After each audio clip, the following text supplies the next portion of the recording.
In the highlands of southern Mexico, there's a colonial city called Oaxaca. It's renowned for its distinctive Santo Domingo church and colourful festivals. But it's when night falls that you can really explore Oaxaca's most famous attraction and export, Mezcal. Una marca familiar, tienen más de 55 años trabajando mezcal. Vaya, para ellos es todo una forma de vida, ¿no?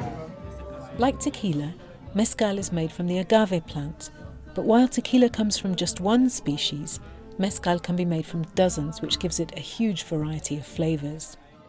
I'm keen to learn more, which means I'm off to another bar. So now I've come here to the Mezcaloteca to meet my friend Silvia, who's a pioneer in helping us understand and appreciate mezcal. Silvia Filion Muñoz is an expert on a drink with a great cultural significance here. It's about understanding the culture in Mexico and how farmers in Mexico live. Mezcal is booming, and both production and exports have risen more than 400% since 2011. Around 90% of mezcal is made in Oaxaca.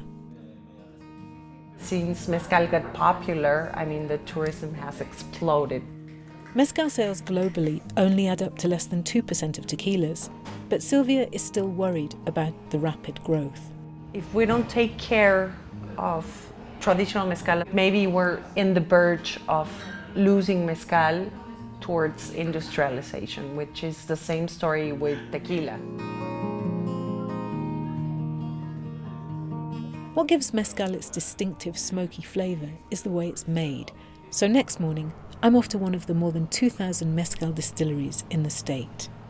Most are small, family-run operations, but this one, with its minute attention to traditional details, is particularly special. Hola, Lalo. Hola, Jude. ¿Cómo estás? Buenos días. Buenos Bien, días. Bienvenidos. Muchas gracias. Lalo's family has been making mezcal for 5 generations. The first step is to roast the heart of the agave plant in a pit heated with burning wood and stones at the bottom and covered with earth. They're just taking these ones out after 5 days. Es increíble que 5 días tenga todavía Calor. Es muchísimo, ¿eh? Es muchísimo. The name mezcal comes from the Aztec word mezcali and translates literally as cooked agave. La cocción es algo muy importante, ya que al tener una cocción correcta, una buena cocción, la planta va a poder regalarnos los sabores, el azúcar, el dulce que tiene la planta. Once dry, the agave is chopped into small pieces and crushed by hand. I'm keen to have a go, but this is no 10-minute task.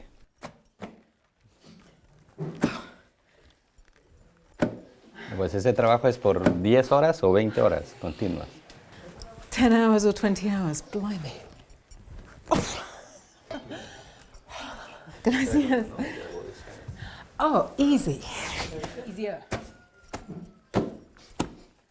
But I still wouldn't like to do it for 10 or 20 hours. After it's been smashed, the agave is left to ferment for about a week, and sometimes as long as 3 weeks. Está calientito. Sí, sí. Entonces significa que las levaduras pues, ya están comiendo. Ya están funcionando. Ya está la fermentación. Unlike many producers, Lalo uses traditional clay pots. He distills the fermented liquid twice and for one special variety, 3 times. I'm learning that making mezcal this way requires perseverance, but then that's kind of the point. Mezcal es una expresión de una persona. Hay gente que pues es más tranquila, es más paciente, pues pone más atención, hay otros que son más desesperados, ¿no? Todo esto se transmite. Todo eso se transmite. At last, I get to taste the final product. Está delicioso. Bueno, y esto era lo que hacían mis abuelos. Y este era el premio al final de todo el trabajo. It's been a fascinating experience, and as I head home, thinking back on what I've seen, I realize that what I really understand now is why, in the state of Oaxaca, mezcal is much, much more than just a drink. El mezcal lo sigo haciendo como lo hacían mis abuelos, con la misma calidad. Y eso es lo que nos enseñaron, es lo que valoramos y es lo que vamos a morir haciendo.